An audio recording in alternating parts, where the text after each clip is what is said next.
Hello and welcome to the Deck Builders Buffet here at MTG Another Look. These card suggestion videos are like a buffet where you try a little of this, a little of that, and leave behind the cards that don't work for you. With that said, grab a plate and let's take another look at some commander cards that you might be missing out on. First up is Rooftop Bypass from the Assassin's Creed set. It's an enchantment for 1, a blue, and a black. Whenever one or more non-token creatures you control deal combat damage to a player, create a 1/1 black assassin creature token with Menace. This is a pretty powerful token maker in demure colors. Blue and black aren't really the best colors to make lots of tokens quickly, but they are two colors that can really take advantage of an ability like this. Blue and black both have lots of small evasive creatures like Mistcloaked Herald and Changeling Outcast. When you're playing a deck with these types of cards, it can be easy to make 1 to 3 more evasive creature tokens when you hit opponents. Rooftop Bypass is one of those cards that trigger only once if you hit a single player with more than one creature, but if you hit more than one player, you get a token for each player hit. It works the same way as cards like the Indomitable, and works amazing alongside these types of cards. Decks that love combat damage triggers will love this one too. The fact that it only costs 3 mana makes it pretty competitively costed, and can help you snowball into a huge board before the opponents can react. This card does work well with Assassin typal synergies, like in an Ezio Blade of Vengeance deck, but it doesn't have to be in a deck built around creature types. Felix 5 Boots will double the number of assassins you create, and the combat damage the assassins deal later turns will trigger the other cards in the deck twice as well. Goro Goro and Satoru could also make use of Rooftop Bypass, and can give the assassins haste to make dragon tokens when they deal combat damage. Next up is Golgari Charm, originally printed in Return to Ravnica. It's an instant for a green and a black. Choose one. All creatures get -1/-1 until end of turn, or destroy target enchantment, or regenerate each creature you control. Golgari Charm is a great card to throw into Golgari colored decks, because one of the modes will almost always be relevant. Early game you can throw it out to destroy your opponent's mana elves, and that's probably its least useful function. But being able to slow opponents down that are ramping quicker than you are can bring the table back to parity or put you ahead, depending on how many creatures you get with it. It's also a great token killer for those go-wide decks, and being able to destroy an enchantment is always a useful function to have. The real reason to include this card in your decks is the team-wide regeneration. Green creature decks will almost always include a heroic intervention if they can afford it, because the ability to make wraths one-sided, either yours or your opponent's, and then swing for the win is too great an advantage to pass up. Lots of people play Wrap and Vigor to protect from enemy wraths as well, since redundancy is very important in Commander. Regeneration protects from almost all the same things as Indestructible. Golgari Charm rewards you with a Wrap and Vigor with other options for playing both black and green. If you're in the colors, it can easily usurp Wrap and Vigor as your second creature protection spell, and maybe you play all 3. But the versatility of being a way to protect your board when you're ahead, or have 2 other situational removal options when you aren't, is pretty great. It can even save you from a nasty sphere of safety locking your creatures down. Golgari Charm's -1/-1 mode pairs well with Vadi Ildal, whose ability can make any creature vulnerable to it.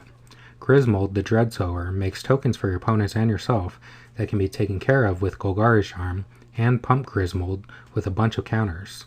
And any go-wide creature decks, like Lathril Blade of the Elves, can benefit from the extra protection. Next up is Molten Gatekeeper from Modern Horizons 3. It's a 2/3 Golem artifact creature for 2 and a red. Whenever another creature enters the battlefield under your control, Molten Gatekeeper deals 1 damage to each opponent. It also has an unearth ability that costs 1 red. This is another all-star common for Modern Horizons 3. It's a great duplicate of Witty Roastmaster, with a nice little extra upside in the form of its unearth ability. Witty Roastmaster is played in 3% of possible decks, and I don't see a reason why Molten Gatekeeper won't eventually reach that number. When you're in a deck that goes wide very well, you're going to want as many Impact Tremors type effects as you can get, and when those effects come on creatures, they can trigger each other for slightly more damage.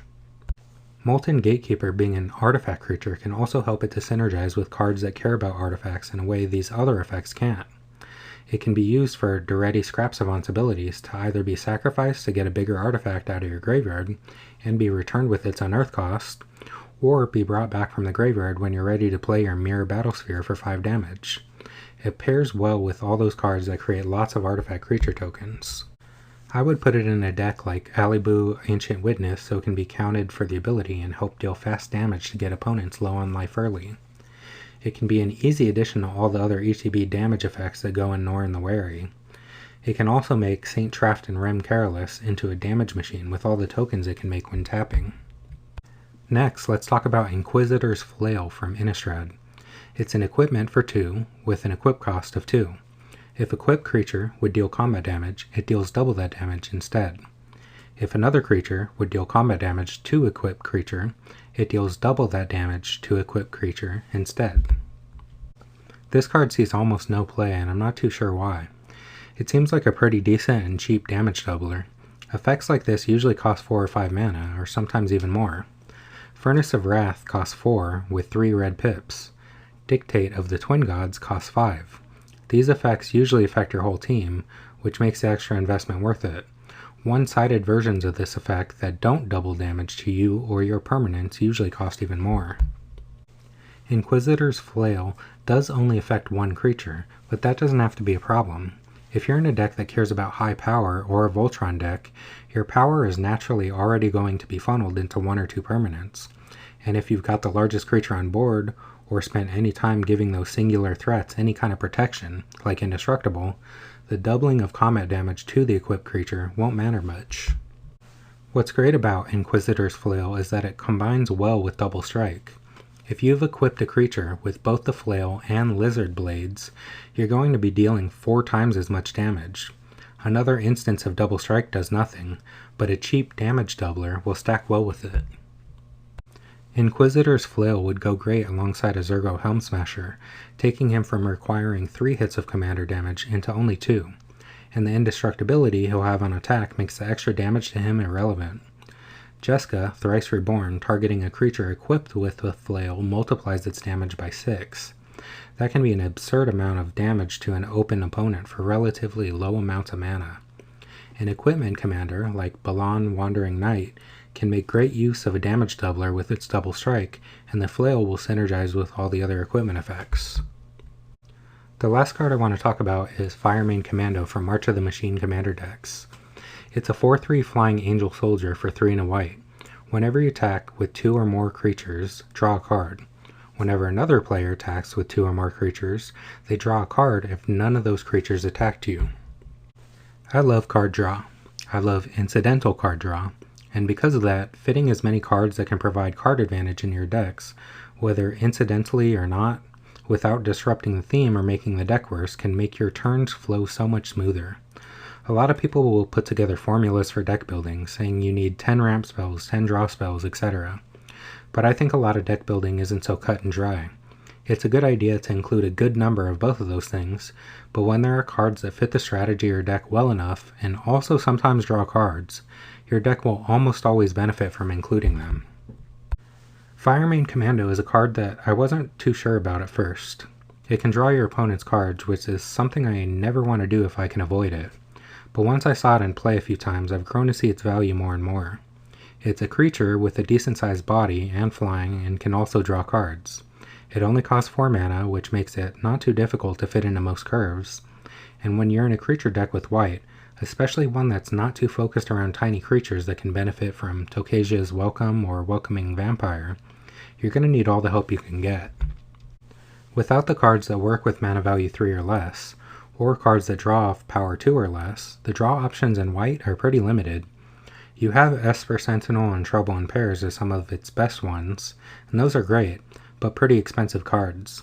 I wouldn't find it strange to play both of these with Firemane Commando in the same deck. After that, you're sort of digging deeper to find card draw. You're reaching for things like Aerial Extortionist and Minas Tirith.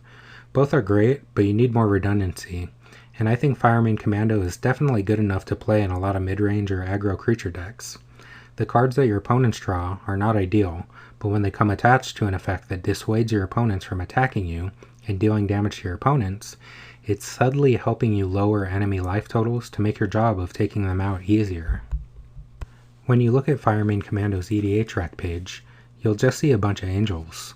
It looks like a lot of people only pay attention to that aspect of it and include it in Giada Font of Hope or other angel decks. but I think it's good enough to use outside of that. It would go great alongside Nelly Borca Impulsive Accuser in a political group slug deck that can coerce opponents to not attack you, all while drawing cards. It can work well with a Miri Weatherlight Duelist to be able to turn off your opponent's ability to draw off of your Angel.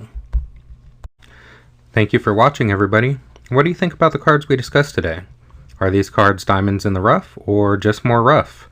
Are there any cards you think are hidden gems? Let me know in the comments down below, and give the video a like and subscribe if you want to see more videos like this. I will see you next time, and have a great rest of your day.